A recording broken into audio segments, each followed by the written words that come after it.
नमस्कार। इस दिल से के एपिसोड में हम चर्चा करेंगे अस्थिरता की, कि विश्व में अस्थिरता क्यों पैदा हो रही है। और ये आर्थिक अस्थिरता है और राजनीतिक अस्थिरता है। जब से डोनाल्ड ट्रंप साहब प्रेसिडेंट बने हैं तो उन्होंने WTO का तो तहस नहस कर दिया। उसके बाद बड़ी समस्याएं खड़ी हो गई हैं। और अगर आप विश्व को देखो तो समझौता हो ही नहीं रहा है। कहीं युद्ध हो रहे हैं, कहीं टैरिफ पे झगड़े हो रहे हैं। और मुझे ऐसा लगता है कि लिबरलाइजेशन प्रोसेस के बाद जब इकोनॉमीज लिबरल हुई तो जो वेस्टर्न नेशंस थे, यूरोप था, अमेरिका था, वहाँ से जो पुअर लोगों की जो आमदनी थी वो उतनी तेज़ी से नहीं बढ़ी जितनी के अमीर लोगों की आमदनी बढ़ी। तो वो जो gap rich and the poor था वो बहुत बढ़ गया। और साथ साथ में ये भी हुआ कि बाहर से लोग आए, उन्होंने वहाँ काम शुरू किया। और जो आम आदमी था, वो जो रहने वाला था, वो इंग्लैंड में भी यही है, अमेरिका में भी यही है, वो सोच रहा था कि जो जॉब मैं करता था, जो काम मैं करता था, बाहर के लोगों ने आकर कर दिया। तो ये एक विवाद वेस्टर्न देशंस में हुआ। हिंदुस्तान में उसका एक दूसरा असर हुआ। हिंदुस्तान में असर ये हुआ है कि यहाँ जो हमारी डेमोक्रेटिक इंस्टीट्यूशंस हैं, जो संवैधानिक हमारी इंस्टीट्यूशंस हैं, संविधान तो हमारा बरकरार है लेकिन इंस्टीट्यूशंस बरकरार नहीं है। और जो आम आदमी है वो गरीब का गरीब ही रह गया, और जो अमीर है वो अमीर और अमीर होने लगा। और देश की संपत्ति 2-4 लोग के हाथों में आ गई। और जो सारी संवैधानिक संस्थाएं थी, चाहे वो इलेक्शन कमीशन हो, यूनिवर्सिटीज़ हों, ऐसा लगता है कि सरकार के कब्जे में है। कोर्ट्स तो आज के दिन भी हम नहीं कह सकते, लेकिन लोगों के मन में ये भावना ज़रूर है। और साथ साथ में हमारी जो कूटनीति है उस पर भी बड़ा प्रभाव पड़ा है। पीछे पाकिस्तान के साथ झगड़े हुए, आपको मालूम है, ऑपरेशन सिंदूर हुआ। 2015 से ही मदेशी जो लोग हैं नेपाल में, उन्होंने ब्लॉकेट किया, तो एक एंटी इंडिया फीलिंग भी आई। उधर म्यांमार, आपको मालूम है कि वहाँ भी बड़ी स्थिरता है, क्योंकि म्यांमार अपने वो जो जनता है म्यांमार में, जिसको हम जुंटा कहते हैं, वो सारा जो म्यांमार का टेरिटरी है उसके कब्जे में नहीं है। इधर श्रीलंका में आपको मालूम क्या हुआ। और जो हमारे बड़े अच्छे संबंध थे हमारे पड़ोसियों के साथ, वो संबंध बिगड़ते जा रहे हैं। मालदीव्स में देख लीजिए। तो और हमारी जो कूटनीति अमेरिका के साथ है, जो हाउडी मोदी होता था, या Modi is a great guy, is a great friend, जो ट्रंप साहब आज भी कहते हैं, लेकिन 50% टैरिफ लगा दिए। तो जो ढांचा विश्व का है वो मैं समझता हूँ वो कमज़ोर होता जा रहा है। किस तरफ जाएगा, किस तरफ नहीं जाएगा, आज हम चर्चा करेंगे कि हमारी नेबरहुड में, हमारे पड़ोसियों के साथ, ये हमारी आज के दिन जो हमारी बातचीत चल रही है, इस जगह पे हम पहुंच गए हैं कि हमारा कोई दोस्त नहीं रहा। और अगर यही चलता रहा तो आगे के लिए हमारे लिए संकेत क्या होंगे, इसके बारे में हम आज चर्चा करेंगे। और हमारे साथ 3 ऐसे लोग हैं जो इस हकीकत को जानते हैं। सबसे पहले विवेक जी, विवेक काटजू जी, थैंक यू वेरी मच। आप इलाहाबाद से आए हैं और आपको इस नेबरहुड का बहुत मालूम है। आप कायरो में रहे, अबू धाबी, वाशिंगटन, कुआलालंपुर, आप एम्बेसडर म्यांमार में रहे, अफ़गानिस्तान, थाईलैंड, और आप joint secretary Iran, Pakistan, Afghanistan, secretary west रहे। और जब भी मैं अखबार खोलता हूँ तो आपके तो मैं लेख पढ़ता ही हूँ, टीवी में भी आपकी बात सुनता हूँ मैं बड़े गौर से। आप एक बुद्धिजीवी हो, एक बड़ी सोच समझ के साथ आप और आपको इस बारे में बहुत जानकारी है, तो thank you very much for being here. Raghavan साहब, thank you. 1982 batch of the foreign service और PhD फ्रॉम JNU, आजकल JNU की बड़ी चर्चा है और आप इतिहास के बड़े जानकार हैं, आपने कई किताबें भी लिखी हैं मिडीवल इंडिया के खास तौर में, मुगल्स के बारे में, और you have great experience in south Asian policy issues. और आप हाई कमिश्नर टू पाकिस्तान रहे 2013 से 2015 में। आप डिप्टी हाई कमिश्नर भी रहे पाकिस्तान में, तो पाकिस्तान के बारे में जानकारी आपकी ज़बरदस्त है। आप हाई कमिश्नर टू सिंगापुर भी रहे और आपने मिनिस्ट्री ऑफ एक्सटर्नल अफेयर्स में joint secretary Pakistan, Afghanistan, Iran division, and you also served in the United kingdom, Bhutan, Kuwait. तो नेबरहुड के बारे में आप बहुत कुछ जानते हो, and you were director general of the Indian council of world affairs in new Delhi 2018 से लेकर 2021 तक, and author of several books, जिसके बारे में मैं कह चुका हूँ, और आप भी लिखते रहते हैं। आजकल वैसे फॉरेन सर्विस के लोग बहुत लिखने लगे हैं अच्छी बात है, बुरी बात नहीं है। Suhasini ji, I think you been in 4 decades you been in the business, 4 in the business, and you know, starting from getting a master's of broadcast journalism from Boston University, worked with CNN's United Nations Bureau in 1994 in New York, joined CNN New Delhi as a producer in 1995. In 1990 to 2005, you were reporting CNN International, reporting from India, Pakistan, Nepal, Sri Lanka, Bangladesh. तो आपको तो बहुत जानकारी है हमारी south Asia, मतलब कि तो आप तो मतलब कि पड़ोसी देशों के साथ उस समय क्या हमारी बातचीत थी और दोस्ती थी, आज क्या है, उसके बारे में हम चर्चा करेंगे। You also one several awards. Award 2015 में प्रेम भाटिया अवार्ड, और and you've been part of conflicts. Actually, you've gone to conflict areas, and I think you were injured right here. So thank you very much for being here. विवेक जी, ये बताओ कि ये क्या हो रहा है विश्व में, ये स्थिरता क्यों है?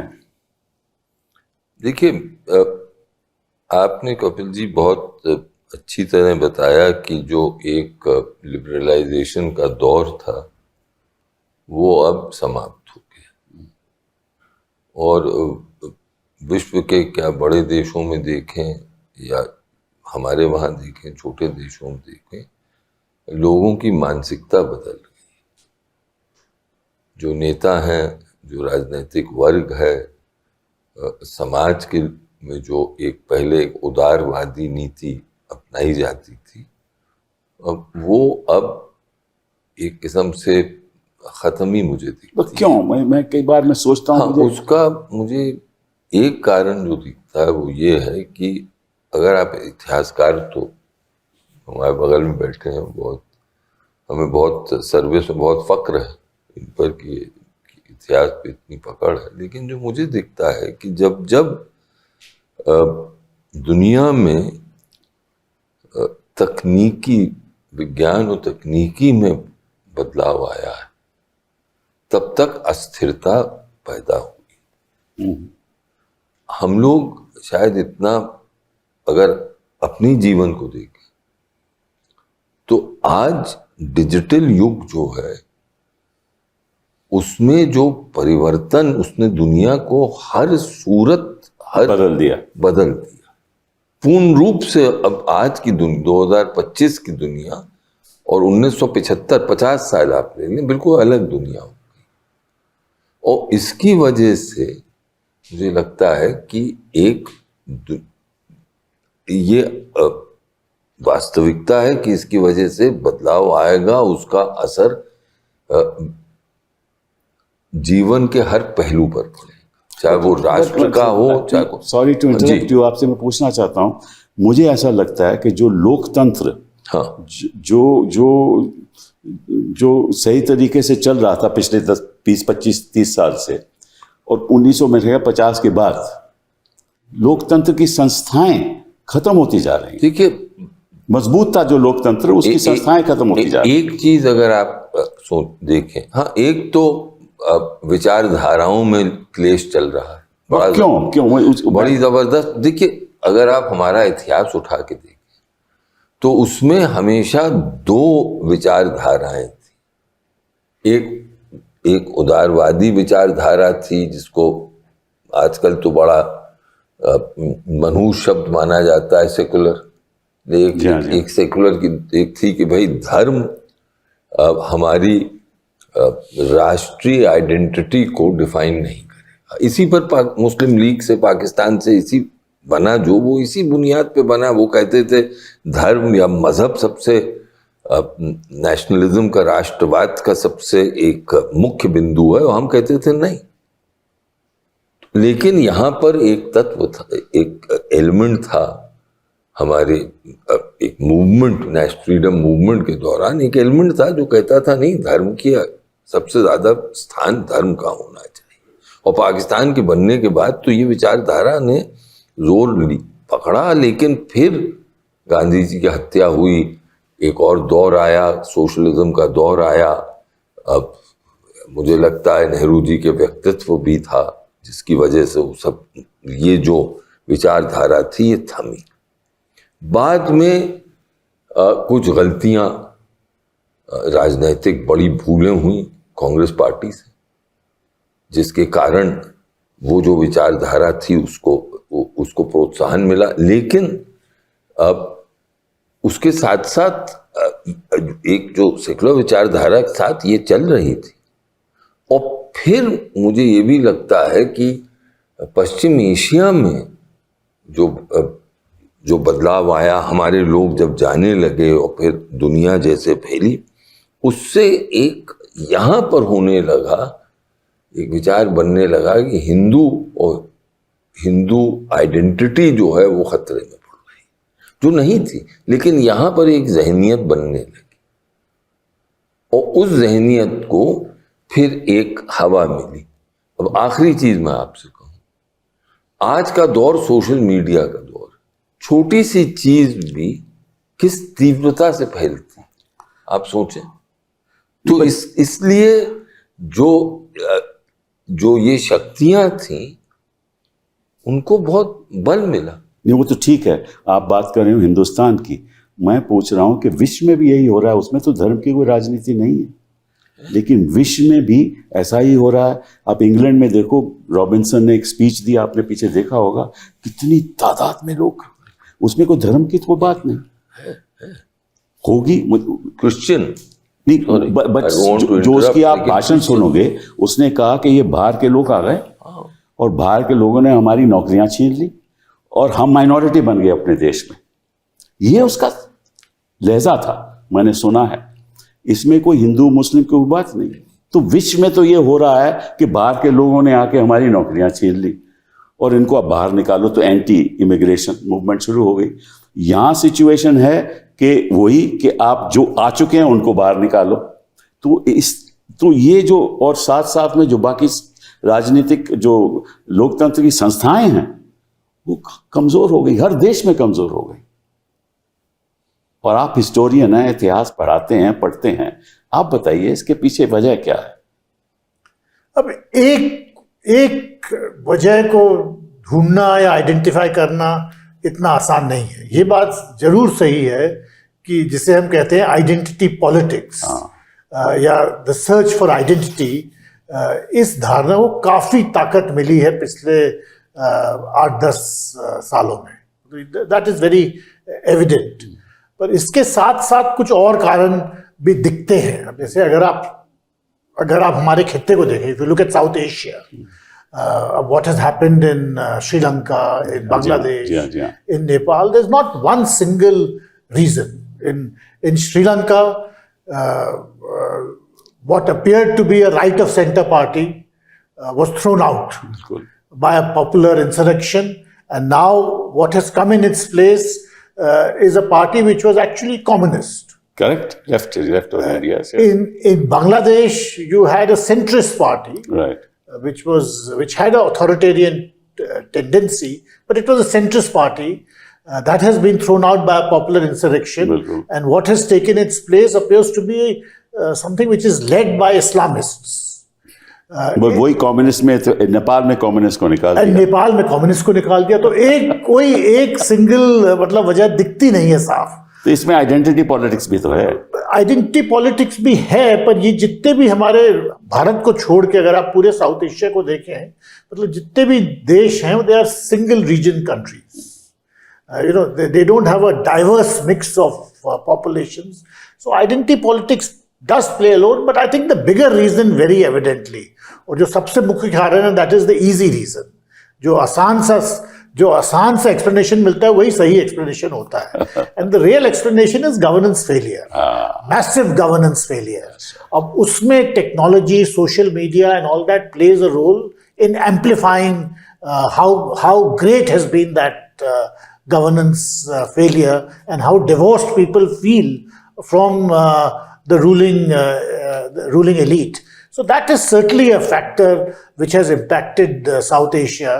और काफी हद तक मुझे तो ये लगता है कि South Asia has also demonstrated a kind of autonomy, because what is happening in the US or what is happening in Ukraine and what is happening in West Asia, I mean, these are all the meta-narratives which dominate our thinking. But actually, South Asia has gone on its own trajectory. Afghanistan में अगर आप देखिए, you see what happened in Myanmar in 2021 with a military coup. So it is, I think, to my mind, quite apart from what is happening at an international level and at a global level, this is a time when we need to really think about what is happening around us.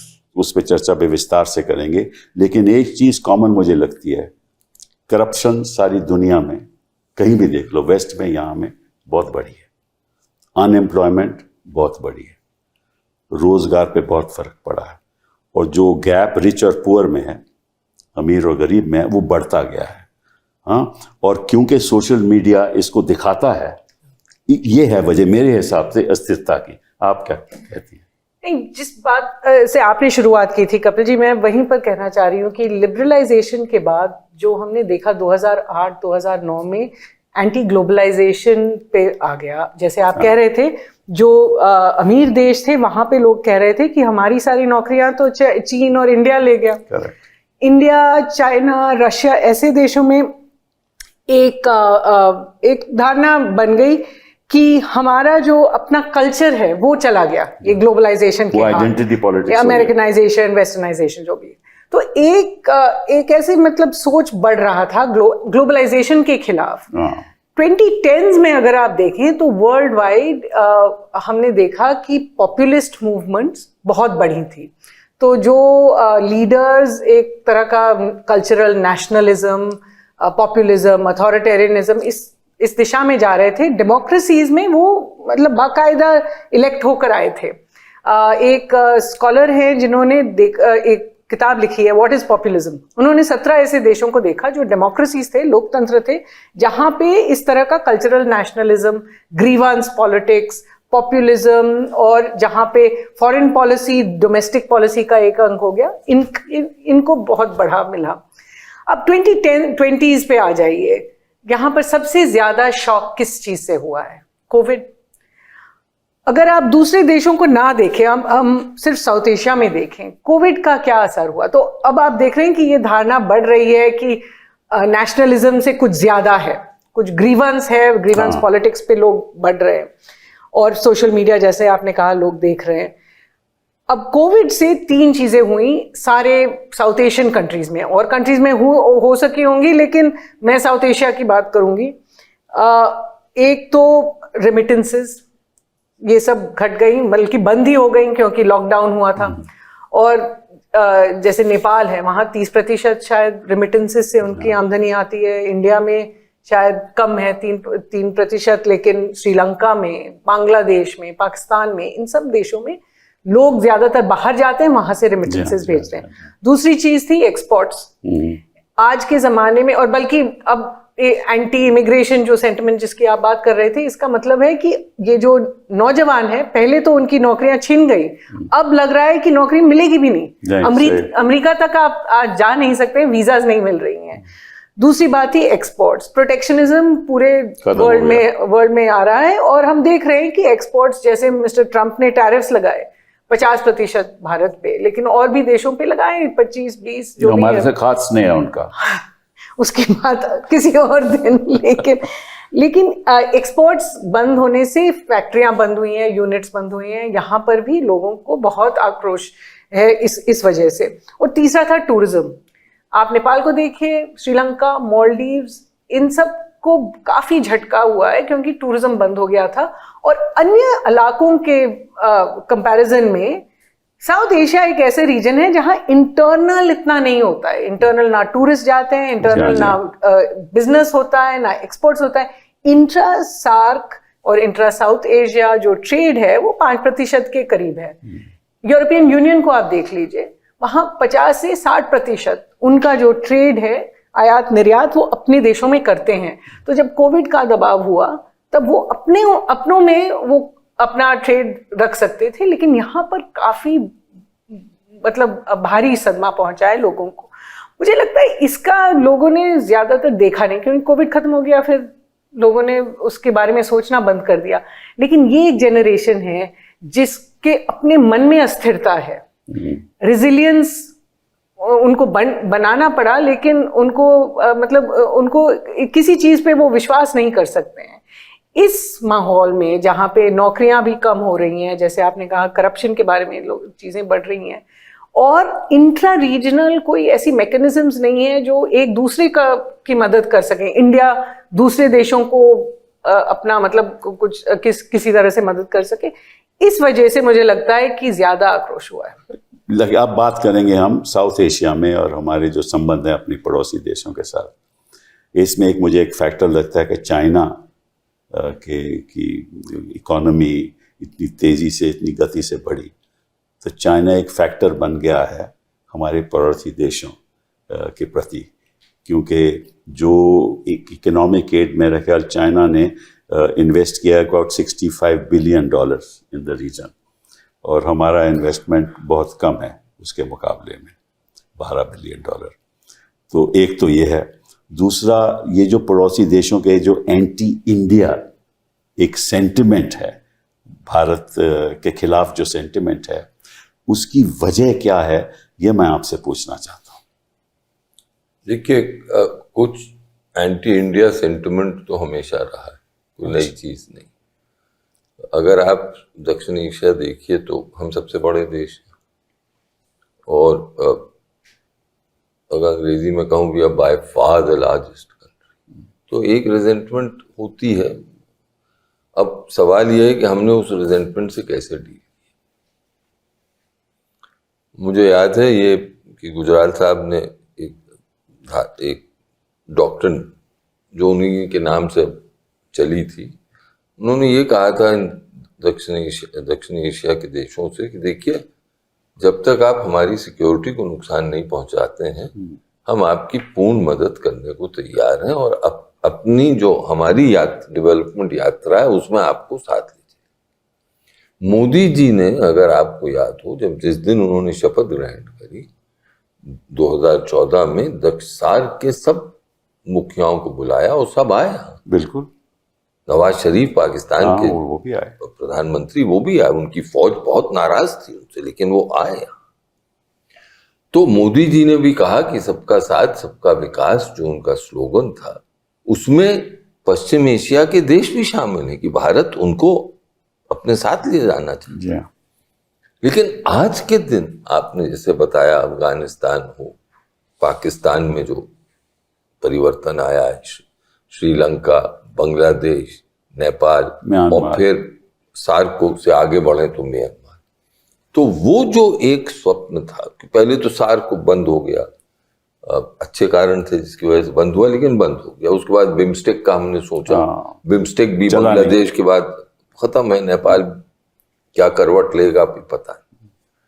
अब इस सब के बीच में आपने identity politics का कहा, राघवन जी ने कहा, बिल्कुल सही है, मैं मानता हूं। लेकिन और हर देश में अलग अलग कारण, ये भी मैं मानता हूं। लेकिन एक बुनियादी चीज जो मैंने देखी वो ये है कि धर्म की भावना हर देश में फैली। बट नेपाल तो हिंदू देश है, तो वहां पर भी ये भावना फैली है, लेकिन क्या करवट लेगी ये अभी पता नहीं। दूसरा, बांग्लादेश में सेंट्रलिस्ट गवर्नमेंट थी, अब कौन आए हैं? जमात के पीछे जमात।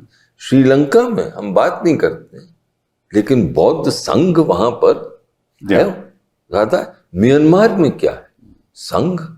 और संघ जिस तरह रोहिंग्याओं के साथ उसकी सोच है वो सबको मालूम है। तो अब मेरा आपसे अर्ज ये है कि एक ये इंग्रेडिएंट बन गया है आइडेंटिटी में, जो पहले थोड़ा बहुत दबा। क्यों बना? अब इसका कारण एक तो अस्थिरता है, जो कि जिसके कारण जो कोविड, और अस्थिरता जब होती है तो फिर ये देखा गया, इतिहास साक्षी है इसका, कि लोग उन एंकर्स की तरफ जाते हैं जिसको वो यूज टू है, which provide some kind of psychological satisfaction, and religion is the first anchor you go to. अब दूसरी चीज चीन की, ये तो साफ जाहिर है कि पहले चीन ने बायलैटरल रिलेशनशिप्स शुरू करी, सभी BRI मान रहे हैं, सब देश से शुरू करी। BRI was the instrument। अब जो मुझे दिख रहा है वो ये है कि trilateral mechanism, Afghanistan, Pakistan, China, उसमें 6th राउंड अभी वैंगी यहाँ आए, उसके बाद अफगानिस्तान गए जहां पर ये ट्राइलैटरल हुआ। ज्यादा पढ़ा नहीं इस बार, क्योंकि अफगानिस्तान पाकिस्तान के रिश्ते जो है बहुत ही खराब हैं, लेकिन वहां उन्होंने शुरू कर दिया। फिर खबर आई कि बांग्लादेश, पाकिस्तान, चाइना, ये पहली बार हुआ है, कुनमिंग में एक ऑफिशियल लेवल पर हुआ। अब ये मेरा, कुछ लोग कह रहे हैं, मैं उससे सहमत हूं, कि चीन ये चाहता है कि साउथ एशिया को वो कब्जे के एक इन्फ्लुएंस करके एक ऑर्गेनाइजेशन बनाए जिसमें वो ही नहीं रहे, लेकिन वो उसमें वो रोल प्ले करे जो कि भारत सार्क करता है, वो लीड करे। और आखिरी चीज मैं आपसे, चीन का रवैया जो मैं देख रहा हूं भारत के प्रति, वो ये है कि भारत बड़ा देश है लेकिन हमारी तुलना में कुछ नहीं, सही बात। और अंतोगत्वा वो खाली एक साउथ एशिया का देश है, बड़ा साउथ एशियन देश है, हम उसके साथ वही व्यवहार करें। हमें अच्छा, मुझे बहुत बुरा लगता है ये कहने, लेकिन इस वक्त वास्तविकता है कि चीन एक विज्ञान में उसकी प्रगति आप देख लें, तकनीक में दरअसल जो इस वक्त जो खौफ पश्चिम के देशों को सता रहा है, अमेरिका को सता रहा है, वो चीन की मैन्युफैक्चरिंग पावर तो है ही, सप्लाई चेन्स में उनकी पोजीशन, लेकिन उनकी जो प्रोग्रेस उनका हुआ है साइंस और टेक्नोलॉजी में, उससे वो घबराए हुए हैं बिल्कुल। क्वांटम कंप्यूटिंग में वो कहाँ जा रहे हैं, कम्युनिकेशंस में कहाँ जा रहे हैं, स्पेस में कहाँ जा रहे हैं, ये सब ये वास्तविकता है। तो ऐसी स्थिति में हमें बहुत सोचना पड़ेगा कि हम आखिर करें तो कैसे जाएं, और हमें इस पे विचार करने की, इस दुनिया में जो डिजिटल दुनिया है उसमें हम कितने मैथमेटिशियन प्रोड्यूस कर रहे हैं। The world is run by algorithm. But अब तो सब चीज तो मतलब के हिंदी में पढ़ाई जाएगी ना साहब, हिंदी में आप गणित पढ़ाएं, मुझे कोई उसमें इतराज नहीं, अच्छी बात है, लेकिन जब तक आप अच्छे मैथमेटिशियंस विश्व स्तर के बना दें, जो कि हम कहते हैं बनाते थे एक वक्त, बनाते हाँ, वो आप कर दें, किसी हिंदी में करें, क्षेत्रीय भाषाओं में करें, बिल्कुल ठीक, लेकिन बनाएं तो उस पर जोर तो दें। ज्यादा जोर हो रहा है कि हम प्राचीन में काल में कितनी महाशक्ति थे, वाकई थे, सर्जरी करते थे, लेकिन प्राचीन काल से ज्यादा वर्तमान को तो देखें और भविष्य को देखें। आपसे मैं पूछना चाहता हूं कि बांग्लादेश में जो हुआ सो हुआ, 2009 से लेकर अभी 24 तक हसीना जी वहाँ राज कर रही थी, हमें भनक तक नहीं लगी ये क्या होने वाला है। नेपाल में जो हुआ सो हुआ, हमें भनक तक नहीं लगी कि क्या होने वाला है नेपाल में। हमारी ये जो कूटनीति है, जो हमारी फॉरेन सर्विस है, इनको पता नहीं रहता कि क्या होने वाला है। मेरे विचार में कुछ हद तक तो पता था, पर वो इतने जल्दी से और इस स्तर का बदलाव होगा इसकी किसी को भनक नहीं थी।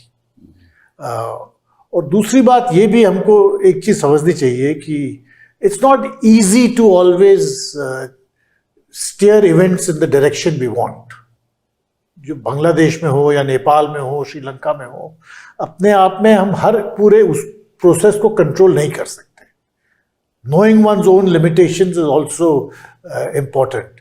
ये बात मैं आपकी मतलब पूरी तरह से मानता हूँ कि हमारे खित्ते में क्या हो रहा है उसके बारे में हम कुछ कर सके या ना कर सके वो दूसरी बात है, पर हो क्या रहा है वो उसकी जानकारी हमें हमेशा रहनी चाहिए. अब देखो सऊदी अरेबिया के साथ अब समझौता हो गया, एक डिफेंस का डील हुआ है पाकिस्तान, और हमें पता था, हम कहते हैं कि हमें पता था, वो तो जो हम कर क्या रहे थे विदेश पर. इसमें वही मैं कहूँ कि there are limitations to what you can do. ये जो डील हुई है सऊदी अरेबिया और पाकिस्तान के बीच, इसमें what role could we have played to prevent it, because इसमें पाकिस्तान और सऊदी अरेबिया के जो रिश्ते हैं वो बहुत पुराने हैं और बहुत गहरे हैं. एंड पाकिस्तान ने हमेशा काफ़ी हद तक सऊदी अरेबिया के साथ एक डिफेंस. बट मुझे लगता है कि हिंदुस्तान थोड़ा आइसोलेट हो रहा है. मेरी अपनी राय है, मैं गलत भी हो सकता हूँ, कि साउथ एशिया में आइसोलेट हो रहा है, विश्व में आइसोलेट हो रहा है. हमें मालूम नहीं हम किस तरफ जाएं. चीन के साथ हम जा नहीं सकते, अमेरिका हमें तंग कर रहा है, हाँ टैरिफ बढ़ा रहा है, और हमें कोई राहत मिल नहीं रही.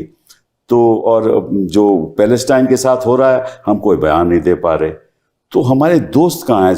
जो आप कहीं भी चले जाओ, कोई ऐसा दोस्त हमारे साथ खड़ा नहीं हो रहा. पाकिस्तान के साथ तो फिर भी लोग खड़े हो रहे हैं.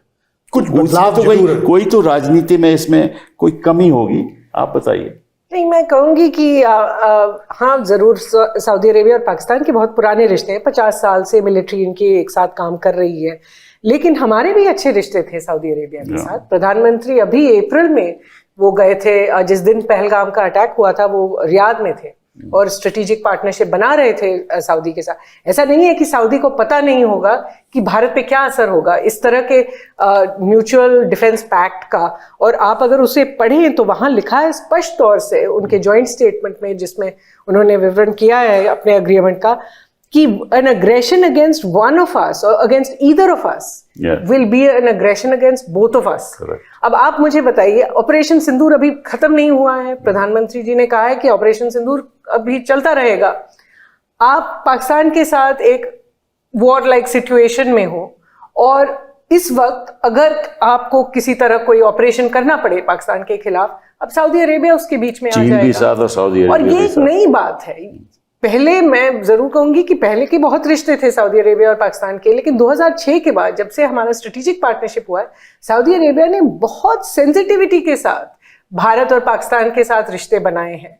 और अगर वो नहीं बना रहे इस वक्त, अगर हमें बताया भी हो जो भी हो, लेकिन अगर इस तरह के वो अरेंजमेंट कर रहे हैं, उसकी 2 वजह हैं. एक तो ये जरूर है कि इजराइल ने जो कतर पे जो हमला किया, उसके बाद पूरे गल्फ में अफरा तफरी मची हुई है कि अगर गल्फ में, जहां आपको शायद पता होगा कतर में यूएस का सबसे बड़ा बेस है, अलुदैद बेस जो है उनका सेंटकॉम का हेडक्वार्टर है. वहाँ पैलेस्टीनी, वहाँ हमास के लोग थे. बिल्कुल, और हमास के लोग वहाँ अमेरिका के नुमाइंदे में थे, क्योंकि वो वहाँ मीडिएशन के लिए कतर एक रोल अदा करता है. और वो अमेरिका के सीज फायर प्रपोजल के लिए मिले थे, उस पर बातचीत करने के लिए कि क्या सीज फायर हो सकता है, क्या हॉस्टेजेस को रिलीज कर सकता है.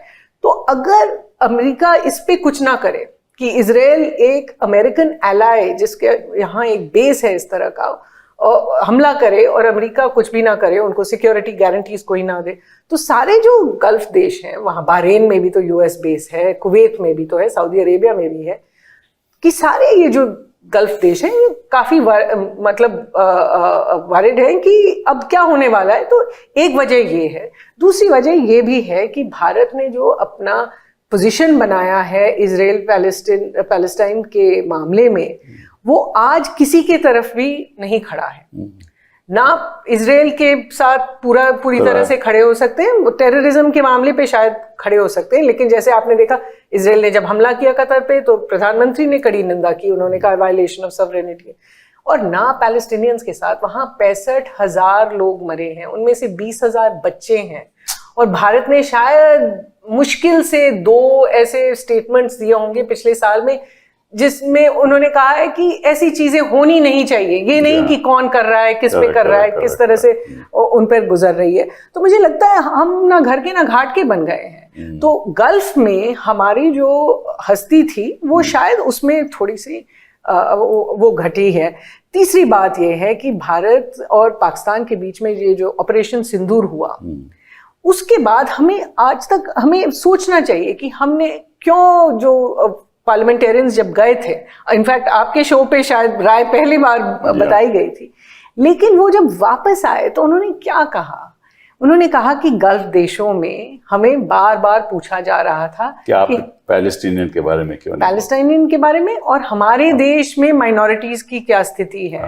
अगर हम सेल्फ रिफ्लेक्ट नहीं कर सकते हैं कि हमारी किस तरह से हमारी इमेज बन रही है वर्ल्ड में, और हम बस कहते रहे कि विश्वगुरु विश्वामित्र जो भी है, तो इस तरह से तो कूटनीति नहीं बनेगी। कूटनीति तभी बनेगी जब हमें, एज एम्बेसडर राघवन सेड, कि we must also have the humility to know what the situation is. अब देखो नेपाल की बात करते हैं। नेपाल में ओली सत्ता में आए, 2020 में आए, फिर दोबारा सत्ता में आए, ठीक है ना, और उन्होंने स्टेटमेंट दी कि भाई लिपुले और काला पानी उन्होंने क्लेम किया, और उस पर नाराज़गी थी।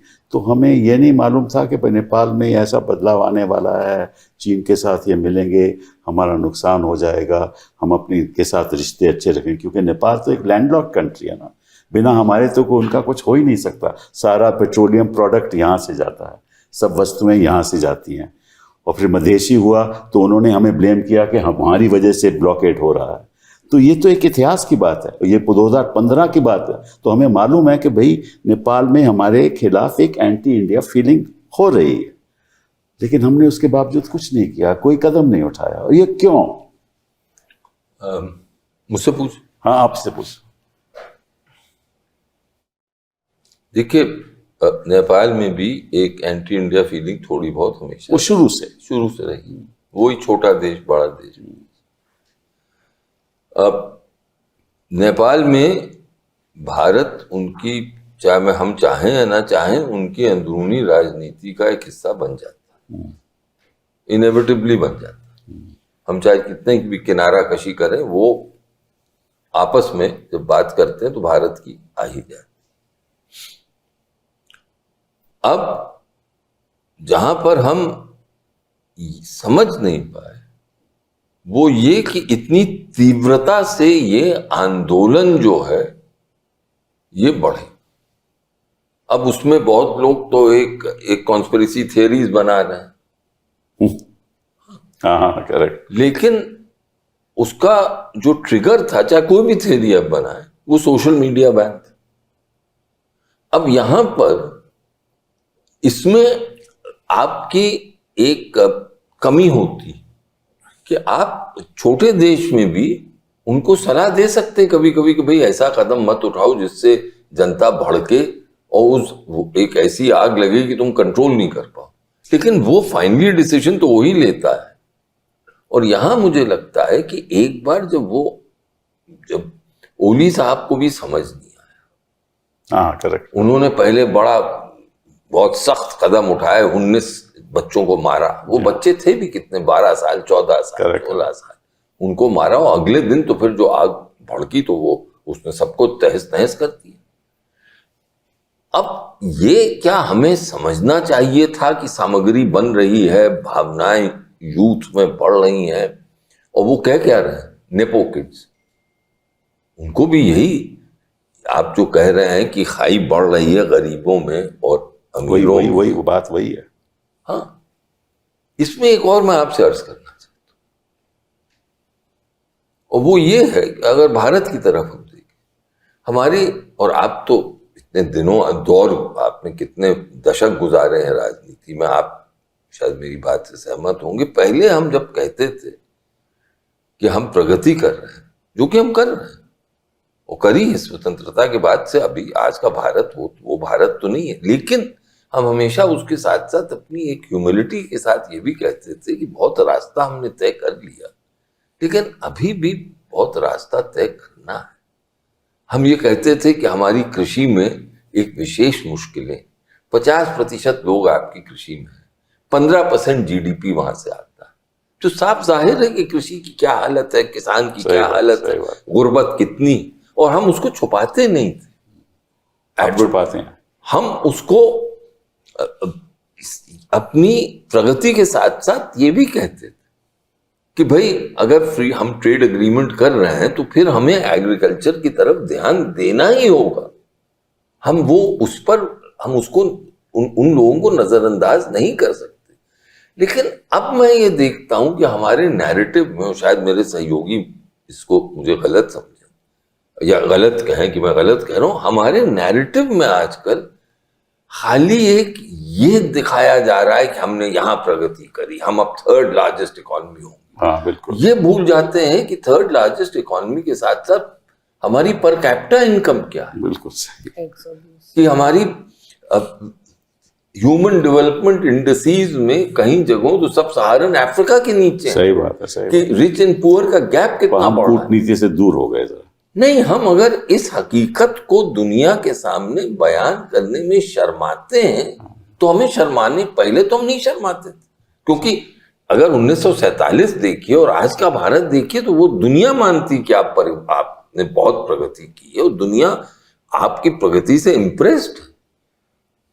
अब मैंने देखा वो क्या जो अमेरिका का ट्रेजरी सेक्रेटरी, नहीं लुटनिक या ट्रेजरी सेक्रेटरी ने शायद, कॉमर्स सेक्रेटरी तो लुटनिक है, वो ट्रेजरी बेसेंट है शायद, उनमें से एक किसी ने कहा कि आप 140 करोड़ के देश हैं, आप इतने महान बड़े देश हैं, इतनी economy, you can't buy a bushel of corn from us, कि एक मक्के की आप थोड़ा मक्का हमसे नहीं खरीद सकते। अब उस क्या दिखाता है कि उसके जहन में भारत की जो मुश्किलें हैं, जो भारत की गुर्बत है, उस पर नजर नहीं है, क्योंकि आपने वो नजर ढकने की कोशिश करी। हम, अगर आप इजाजत दें तो मैं कहूं, एक पुलिस एजेंसी सिक्योरिटी के लिए व्यू कटर्स लगाती जानते मैं क्या आप भी व्यू कटर्स की वहां कहीं, और वो व्यू कटर्स तब भी लगते हैं कि अगर कोई नेता जा रहा है, विदेशी नेता आया है, उसके मार्ग पे कुछ धब्बे हैं तो व्यू कटर लगा के वो धब्बों को थोड़ा ढकने की कोशिश होती है। सही बात। तो हम अब अपनी नैरेटिव में व्यू कटर लगाते जा रहे हैं और मुझे लगता है कि वो नहीं लगाना चाहिए। अच्छा, मैंने नेपाल के बारे में पूछा, बांग्लादेश में भी ऐसा ही हुआ। अब ये तो नहीं कि बांग्लादेश के बारे में ये कहा नहीं जा रहा था कि वहाँ की जो सरकार है वो सही तरीके से इलेक्शन नहीं कराती, कहा जा रहा था। विश्व के लोग कहते थे वहाँ करप्शन बड़ी ज़्यादा है, दूसरी पार्टी को जेल में रखा हुआ है, कहते थे ना। तो हमें मालूम था किस दिन तो बम फटेगा, और फिर भी हम कहते रहे और कभी सलाह नहीं दी हसीना जी को हमने। तो वो जो नेपाल में हुआ वही बांग्लादेश में हुआ। तो ये कहीं ना कहीं आप दोनों फॉरेन सर्विस में हैं, इसलिए मैं नहीं चाहता कि आप कोई गंदा करें, लेकिन कहीं ना कहीं तो चूक है। नहीं, उनको दी सलाह शायद दी और उन्होंने शायद ली नहीं। ये सही बात है, ये कई बार दी। और हो सकता है कि सलाह ये 2-3 बार या शायद ज्यादा भी दी, और कुछ हद तक काफी लोग बांग्लादेश में भी ये सलाह दे रहे थे कि बात बहुत आगे बढ़ रही है। पर जैसे मैंने कहा कि कुछ हद तक हमारे भी लिमिटेशंस हैं। एक हद से आगे आप अपने नेबरिंग कंट्रीज में उनको कह नहीं सकते कि आपको ऐसे करना चाहिए। अगर वो गलती भी कर रहे हैं तो उनकी खुद की गलतियां हैं।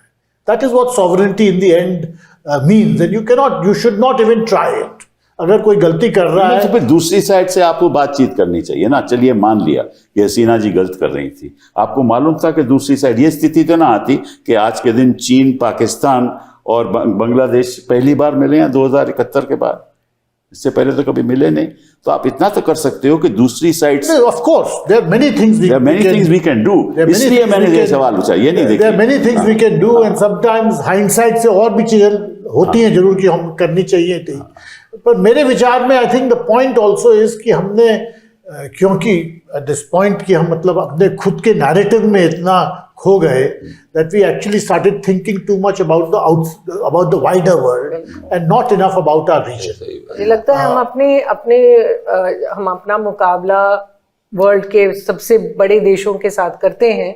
ठीक है, अच्छी बात है, always one should look up, but हम अपने गिरेबान में जो हो रहा है उस पर इतनी नजर नहीं लगा सकते। और हम ये भी करते हैं कि जो हमारे नेबरहुड में होता है उसके साथ हम सहानुभूति नहीं दिखाते हैं, सेंसिटिविटी नहीं होती है, एम्पैथी नहीं होती है। हमारा ये मानना होता है कि हमारा जो नेबरहुड है, एक मैं कहती रहती हूँ, एक जैसे रिंग ऑफ फायर है, आग का गोला है हमारे इर्द गिर्द, और ये आग का गोला कभी भी भड़क सकता है, तो ये इन लोगों से किसी तरह हमें पीछा छुड़ाना है। अब पीछा तो नहीं छुड़ा सकते, ज्योग्राफी इज हिस्ट्री। हाँ बिल्कुल। और अगर हम इन देशों के साथ आगे बढ़ सकते हैं तभी हमारी तरक्की हो सकती है, इसके बगैर हमारी तरक्की नहीं होगी। इसके अलावा जो आप अभी शायद जिसका जिक्र कर रहे थे कि वहाँ पर जो लीडरशिप होती है, उसके साथ हम एक ये जो रवैया करते हैं कि हमारे जो लोग हैं और दूसरे लोग हैं, हमारे फेवरेट्स हैं जो इलाके में हैं। आप बांग्लादेश में देखिए, आप शायद कह रहे थे कि हसीना के तरफ झुकाव ज्यादा था। नेपाल में आप देखिए, पहले ये रिवाज हुआ करता था, कोई ऐसे ट्रेडिशन था कि पहला कदम जो बाहर ले कोई भी नेता हमारे इर्द गिर्द, वो भारत की तरफ लेंगे। केपी शर्मा ओली जुलाई 2024 में प्रधानमंत्री फिर से बन के आए। हम उनसे नाराज थे, पहले भी नाराजगी थी और उनके साथ रिश्ते अच्छे नहीं थे। उन्होंने मांगा कि वो भारत आना चाह रहे थे, हमने उनको न्योता नहीं दिया, तो चीन चले गए। वो 3 महीने रुक के फिर चीन चले गए। चीन बल्कि 2 बार जा चुके थे और अब भारत आने वाले थे। अब इस वक्त में हमने काफी कुछ जो ग्राउंड पे जो हालात होते हैं ना, उस पे नजर नहीं रखी, क्योंकि इनके साथ नाराज थे। ये मालदीव्स में भी हो चुका है। जो नए प्रेसिडेंट आए थे, उन्होंने पूछा कि मैं भारत आ जाऊं, हमने कहा थोड़ा रुक के, हम थोड़ा सोच के बताएंगे, वो टर्की चले गए। फिर उसके बाद हमने काफी कुछ किया, मुशक्कत की उनसे ताल्लुक ठीक करने के लिए। लेकिन क्या होता है कि हम अगर एक लीडर से नाराज हैं तो हम पूरे देश को ही दखल अंदाज कर देते हैं, साइड में कर देते हैं। नहीं, बट लेकिन देखिए, आप ही से मैं बात करूंगा कि श्रीलंका में जब ये हुआ, हमने तुरंत $4 बिलियन की उनको एड दी। उससे बड़ा फर्क पड़ा, क्योंकि हमारा जो उस समय जो हमने जो किया वो तुरंत किया, हमने कोई इंतजार नहीं की और उसका बड़ा प्रभाव पड़ा। और आज के दिन भी हमारे हालांकि वो कम्युनिस्ट सोच के वहाँ बैठे हुए हैं, आज के दिन भी हमारे ताल्लुकात खराब नहीं है। तो हमें, क्योंकि हमने सहानुभूति दिखाई उस वक्त पे। इसलिए मैंने उदाहरण श्रीलंका का लिया। उसके थोड़े पहले भी हम कर सकते थे, लेकिन हमने किया जब किया। करेक्ट। तो ये चीजें हम कर सकते हैं, और हमने वो मतलब कि हम प्रोपेगेंडा में ज्यादा, I am sorry to say that, propaganda में ज्यादा बिलीव करते हैं, रियलिटी में अब देखते नहीं। मैंने एक डिप्लोमेट से एक बार कहा था कि दाने दाने पे, पहले तो कहते थे दाने दाने पे खाने वाले का नाम लिखा है, अब दाने दाने पे देने वाले का नाम लिखते हैं हम कि ये कम फ्रॉम इंडिया, जो राइस की बोरी है, जो वीट की बोरी है। मैं एक इस पे कह दूं, मैं अफगानिस्तान में एम्बेसडर था, तो ये अमूमन सब जगह लिखा जाता है gift from US, gift from this place. Correct. मैंने अपने साथियों से कहा कि देखो, अफगान को मालूम है कि भारत क्या कर रहा है।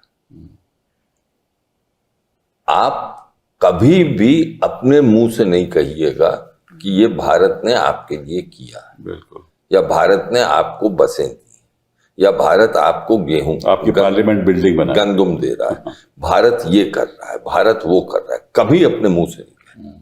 तो एक ने पूछा क्यों साहब, ये तो सब करते हैं, तो ये अंतर्राष्ट्रीय दस्तूर है। मैंने कहा उसके 2 कारण। पहला कारण ये है कि अफगान जो है इस वक्त बुरी हालत में है, उसके दिल पे क्या बीतती है ये सोचो। जब यूं आदमी करता है हाथ, तो उसके आप सोचें कि आप यूं हाथ फंसा रहे हैं, तो उसके। और दूसरी चीज, वो बहुत एक खुददार लोग कौम, तो ये उनको पता है, आपको नशर करने की जरूरत नहीं। तो तुम आप जो कह रही हैं, मुझे हमेशा लगता है कि इसमें थोड़ी रेटिसेंस होनी चाहिए, क्योंकि पब्लिसाइज करने की जरूरत नहीं, उसको पता है कि आप कहां से आया। जी हाँ, बिल्कुल सही बात है। मुझे लगता है अगर आप मालदीव्स देखें या श्रीलंका देखें और कुछ हद तक अफगानिस्तान देखें, तो वहां पर इन तीनों देशों के साथ हमारी diplomacy has been really quite effective despite major setbacks. और उसकी वजह यह है that diplomacy was conducted with great sensitivity and very clinically.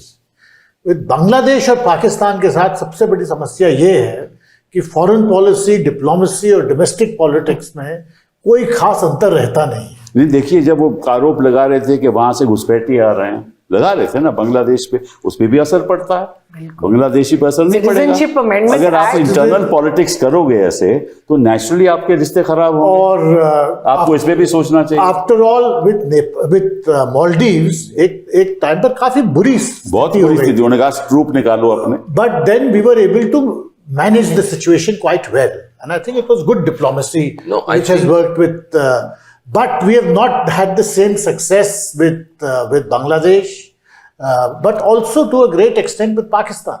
नहीं, पाकिस्तान के Well, साथ तो- I will only add this, that I think we could have avoided the situations we got into in Afghanistan and the Maldives. Sri Lanka is a case apart. That's right. But I agree that I think after initial mistakes, we corrected yes, we did a course correction. I think that in Maldives it's far better today. It's Yes, it is. It is. But in Afghanistan, I do think that we are being a little diffident. We need not be that. China, Russia has openly recognized them. I'm not saying recognize That's them. right. That's right. Pakistan, We're of not course. talking to them, ऐसी बात नहीं, हम बात तो कर रहे हैं उनसे, लेकिन मुझे लगता है कि थोड़ा सा और आगे बढ़ना। बट आपने बात की मालदीव्स की, पर मालदीव्स की सारी इकोनॉमी हमारे ऊपर निर्भर है। Yes. मालदीव्स कहीं और जा ही नहीं But सकता। that applies for Nepal. also. Therefore, it is not आप so. जितना वो कहेंगे ना और वहां पे सुनेंगे, यही इसी बात पे नहीं, नाराजगी नहीं, होती है। मैं कहने की बात नहीं है, हमें मालूम है कि without our tourism and the investments वो मालदीव सर्वाइव कर नहीं सकता इकोनॉमिकली। ये हमें मालूम है, इस बात का कहने की बात नहीं है। नहीं, वो तो वापस आना ही आना था। नहीं, देखिए, अब वही मैं कपिल जी अर्ज कर रहा हूं कि आपको कहने की जरूरत नहीं है और कहना चाहिए नहीं। हमारे डिप्लोमेट्स को हुक्म होना चाहिए कि आप इसका कभी जिक्र नहीं करिएगा कि आप क्या सिस्टम बिल्कुल, और कभी हमें नहीं सीख करिए। लेनी चाहिए कि क्यूबा इतना छोटा सा देश है, क्यूबा जो आइलैंड है उस पे एक यूएस बेस है, फिर भी वो यूएस की कभी बात नहीं मानता है। हालांकि वो भी निर्भर हुआ करते थे पहले बिल्कुल। यूएस पे। तो हम इस तरह से नहीं किसी को जैसे धकेलना चाहते हैं कि हमसे अलग हो जाए, देख लेते हैं कि आप क्या करोगे हमारे बगैर। करेक्ट, हमारे पास वो ताकत ही नहीं है। क्वेश्चन इज ना हमारी आर्थिक स्थिति इतनी अच्छी है कि हम ताकत दिखाएं, न हमारी डिफेंस सिस्टम्स इतने हम स्ट्रांग हैं कि हम किसी पे रौब दिखाएं। तो जब तक ये स्थिति ठीक नहीं होगी तब तक हम कूटनीति में हम आगे कैसे बढ़ेंगे। और देखिए, आप चले गए शंघाई कोऑपरेशन ग्रुप की मीटिंग में चले गए, आपको क्या मिला वहां? कुछ नहीं मिला। चीन के साथ बात बढ़ी थोड़ी सी, क्या बात बढ़ी? और रूस और चीन जो के नेताओं के साथ स्टेटमेंट आई उसमें कोई इसमें हमारे पक्ष में कोई बात नहीं थी। तो आपको अल्टीमेटली आपको वापस अमेरिका बात जाना तो पड़ेगा अमेरिका पास ही, क्योंकि चीन के साथ आप ठीक ठाक है, मगर ऐसा आप अपना रिश्ता रखिए ताकि कोई नुकसान नहीं हो। लेकिन अगर बढ़ना है तो फिर अमेरिका के साथ ही बढ़ना पड़ेगा, और तो कोई रास्ता नहीं। आई थिंक थोड़ा कपिल बैलेंस तो करना पड़ेगा। अमेरिका के आप जो कह रहे हैं, अमेरिका का बाजार हमारे लोगों के लिए बहुत जरूरी है, और क्योंकि बहुत कैपिटल इंटेंसिव एक्सपोर्ट होता है। बिल्कुल। आज ही मैं पढ़ रहा था कि साउथ में जो माइग्रेंट लेबर वहां के टेक्सटाइल इंडस्ट्रीज में काम कर रहा हूँ, हाँ, तिरुपुर में वहां से वो उनका पलायन हो रहा है, क्योंकि वो तो कारपेट इंडस्ट्री में मुझे मालूम है क्या हाल है। और सब एमएसएमई सेक्टर खत्म सब आप देख लीजिए, उनको ये पता है सबको, तो उनसे कुछ न कुछ तो समझौता करना पड़ेगा। चीन, मेरा अपने पर्सनल व्यू हो सकता है मैं गलत हूं, कि लॉन्ग टर्म में आपका स्ट्रेटेजिक राइवल है, ये वास्तविकता है। इससे रूस से पारंपरिक रिश्ते हैं, ठीक रखने हैं, थोड़ी दूरी आ गई थी, लेकिन एक परसेप्शन आ गया था भारत में, और अब मैं कहूँ विश्व के कई हलकों में, कि भारत का रिलेशनशिप से with America is now superseding its other relationships in a very big way. I don't know, आप ज्यादा सबसे बात करती हैं, आप हम लोग तो रिटायर्ड हैं। नहीं, मुझे लगता है 2016 के बाद जब प्रधानमंत्री नरेंद्र मोदी ने कहा था कि we have shrugged off the hesitations of history, तब लोगों ने काफी सराहना की थी कि अमेरिका के साथ एक अच्छा मतलब रिलेशनशिप होना चाहिए, लेकिन एक रिलेशनशिप ऑफ इक्वल्स। उसके बाद मुझे लगता है कि चाहे वो क्वाड पे था, चाहे वो जो अग्रीमेंट्स हमने साइन किए हैं अमेरिका के साथ, जो अमेरिका का रुख बन गया कि यहाँ पर डिप्लोमेट्स आते थे और चीन के खिलाफ या रूस के खिलाफ, ईरान के खिलाफ कुछ ना कुछ पब्लिकली बोल देते थे, इस सब का एक असर हो गया कि लगने लगा कि भारत भी वेस्टर्न कंट्रीज की तरफ बन गया था। 2022 के बाद थोड़ा सा उसमें बदलाव आया जब हमने कहा कि रूस से हम नाता नहीं तोड़ेंगे, और उसके बाद अगर आप देखें फिर रिलेशंस और देशों के साथ भी थोड़े हद तक बेटर हुई थी।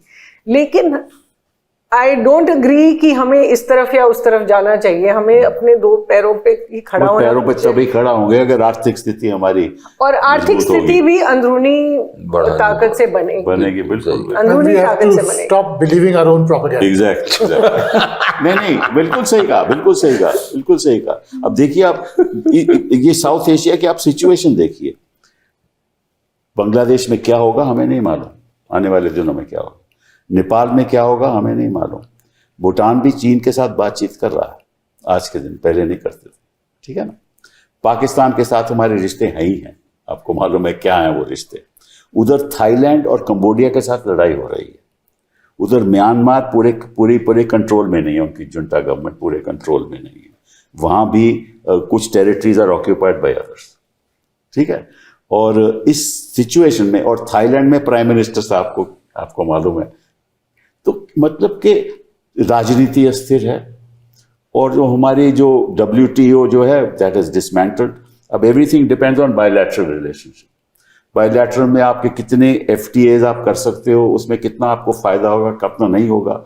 FTOs भी तभी आप, जिस is like saying you have a bilateral relation with anybody, जो ताकतवर है वो अपनी कंडीशंस मनवाएगा।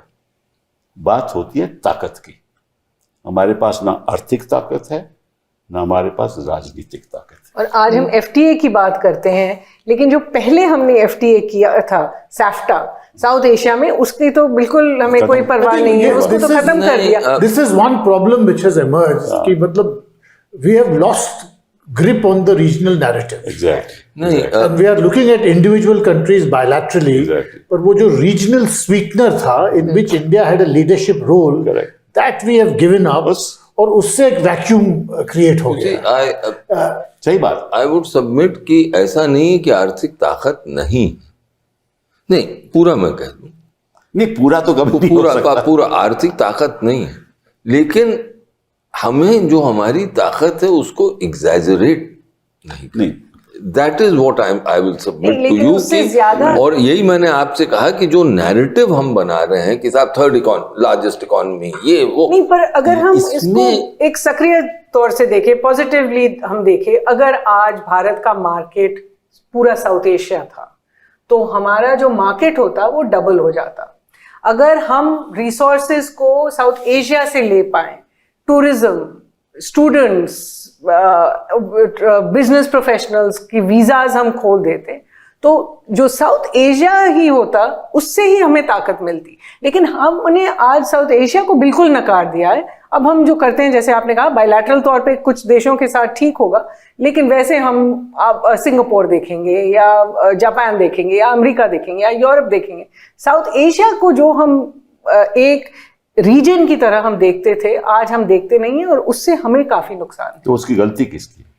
गलती ये सोच की है कि हमारा जो नेबरहुड है वो काउंट नहीं करता, कि उसका कोई सार्क चल रहा था, फिर सार्क खत्म हो गया। नहीं, ये तो गलती थी कि जब सार्क से हम हटे, हमने ये नहीं सोचा कि अब क्या होना चाहिए। हमने सोचा बिम्स्टेक इसकी जगह ले लेगा, पर बिम्स्टेक की खुद कमियां निकली, क्योंकि म्यांमार में जो स्थिति थी वो बिगड़ती ही गई। फिर उसके बाद बांग्लादेश और बिम्स्टेक कभी सार्क की जगह पूरी तरह से ले भी नहीं सकता। So this absence of a regional narrative in our thinking and in our policy अब उसके कॉन्सिक्वेंसेस बहुत भारी पड़ रहे हैं, उसके अंतर्राष्ट्रीय कॉन्सिक्वेंसेस भी हैं। अंतर्राष्ट्रीय कॉन्सिक्वेंसेस भी हैं उसके। क्योंकि जिस तरह लोग हमें देखेंगे, अगर हम एक साउथ एशियन रिप्रेजेंटेटिव के तौर पे देखते तो एक दूसरा होता। आज आज उनको लगता है कि भारत एक ऐसा देश है जो उसको अपने इलाके में खुद पता नहीं है कि नेपाल में क्या होने वाला है या अब बांग्लादेश। जैसे ऑपरेशन सिंदूर के बाद इतने सारे डेलीगेशंस गए, साउथ एशियन कंट्रीज में कोई नहीं गया, और ये एक बहुत बड़ी कमी थी, because it showed that you are not really concerned about your हमने इमीडिएट। सोचा भी नहीं कि उनसे- नॉर आर यू कॉन्फिडेंट। नहीं, एक I agree with you, you should never take your neighbours for granted, even if they're very small. I think special attention has to be paid to neighbors. वो नहीं हो रही। चलिए let's hope कि आने वाले दिनों में तड़क भड़क नेबरहुड पे ज्यादा अट्रैक्ट हो। ज़्यादा मतलब कि इसको बढ़ावा देना चाहिए रिश्तों को। लेकिन एक बात ज़रूर है जिससे मैं आपसे सहमत नहीं हूँ, हमारी जो इकोनॉमी है वो इसलिए चल रही है डोमेस्टिक कंजम्पशन की वजह से। नहीं तो वो तो फैक्ट है, वो तो हमेशा होनी ही। हाँ, तो क्योंकि हमारे जो 1.4 बिलियन जो पीपल हैं वो तो हमारी इकोनॉमी को बरकरार रखेंगे, इसमें हमारा कोई ताकत नहीं है, क्योंकि लोगों को चीज़ों की ज़रूरत है, वो खरीदेंगे। उनके पास 10 रुपये हों, 100 रुपये हों, 1000 रुपये हों, इकोनॉमी हमारी बढ़ती रहेगी। हमारी आर्थिक स्थिति अच्छी नहीं है। इस बात पे चर्चा एक और दिन करेंगे। चर्चा होगी चर्चा होगी। फिलहाल साउथ एशिया को बरकरार रहना चाहिए और हम एक लीडर के तौर पे हमें उतरना चाहिए। बहुत बहुत धन्यवाद। लेकिन कभी कहिए नहीं कि लीडर। धन्यवाद। Thank you.